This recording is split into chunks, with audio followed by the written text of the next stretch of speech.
Oh, dating is hard. Really hard.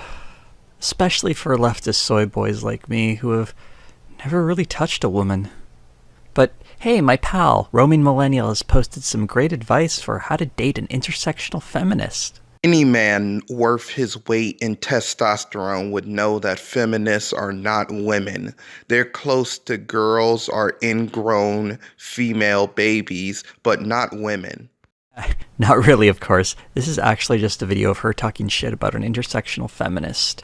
In this case, it's a woman named Lara Witt who wrote an article. Never trust anyone whose name rhymes with twit. Lara Witt, the feminist twit. Wow, her single mom, her strong woman, must have had something against her child when she was born. About questions an intersectional feminist should ask on a first date.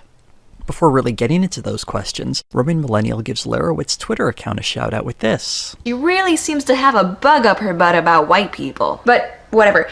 Wow, that looks bad. Even worse if you decide not to look at the context.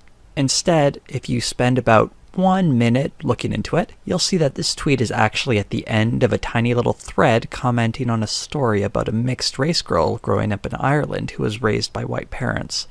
It's a sad meditation on the limitations of colorblindness, and how pretending race is irrelevant is something that does a disservice to real discrimination. The idea is that living in a cloistered white world can leave someone of mixed racial background unprepared for a world that will judge them on the basis of their skin color. Lara Witt, the feminist twit. She said white people are evil, so she's a piece of shit. Da na na na na na na na na na na. Your whole idea is to fight racism, and they didn't even say that the girl who was mixed, who was growing up in Ireland, was facing racism. Just as she was around white people, your whole idea to fight racism is to be racist? That doesn't make any sense. And imagine somebody, let's say a male, he gets molested by his school teacher who's a female, and he says that women are evil. And you won't see like cucks like this say, well, he did that because he's around the world where women are surpassing him, and that he did that to cope with the rape. No, they won't even defend a male like that. Now, I can't read Lara Witt's mind, but I'm going to go out on a limb and say that her tweet about killing all the white people... Wait, she actually had tweets about killing all white people? I just saw the tweet about white people are evil. I didn't know she has more tweets condemning white people. And if she wants to kill all white people, could she start with this bluebird and her husband and, half of herself? Preferably cutting her legs off or below the belly button since she's half white. Was a cheeky swipe at the idea of whiteness as a default identity, disregarding the real discrimination people of color face. I like how he said real discrimination, like if there's a group of football players and they're all black and they didn't want to play with a person because he's white. That's not true discrimination. That's fake discrimination, man. Not real discrimination.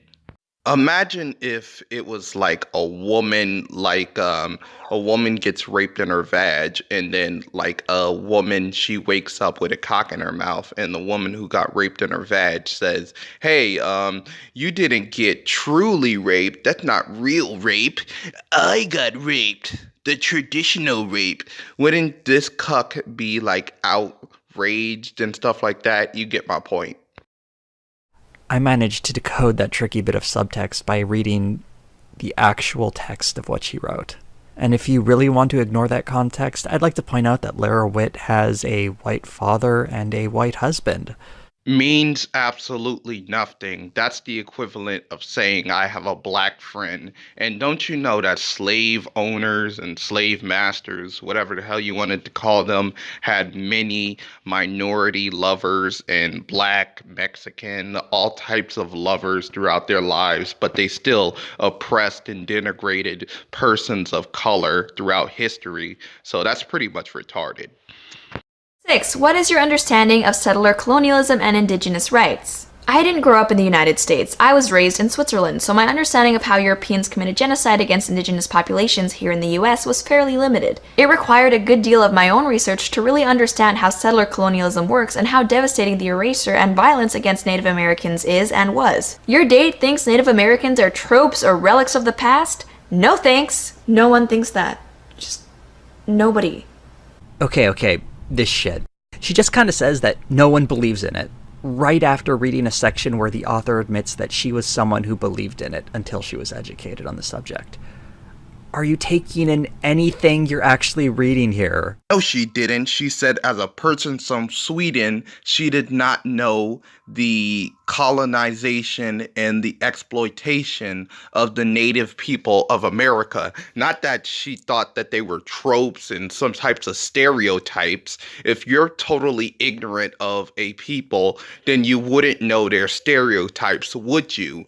You're such a dishonest liar. It's just amazing to me. And to be honest, I was rooting for this guy. I thought that he would pull out something like the Washington Redskin debate to support his idea of people thinking Native Americans are tropes. But no, he's not smart enough for that or caring enough to do it. He just wants to attack this young lady, Roman millennial, for his own biased reasons.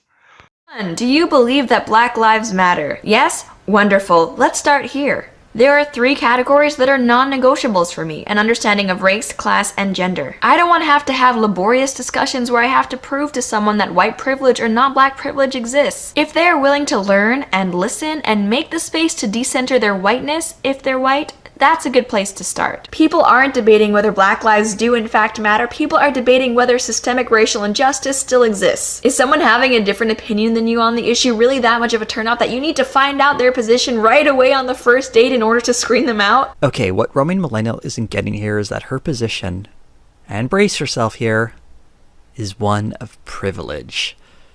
It's easy to be a non-black person and respectfully disagree with a friendly person who doesn't think that systemic anti-black racial discrimination exists because you literally don't have any skin in the game. If you're an asshole, you might not even care, I guess.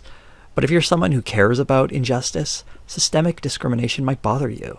And this may be another shocker, but there are some people out there, let's just call them intersectional feminists, who are passionate about fighting injustice.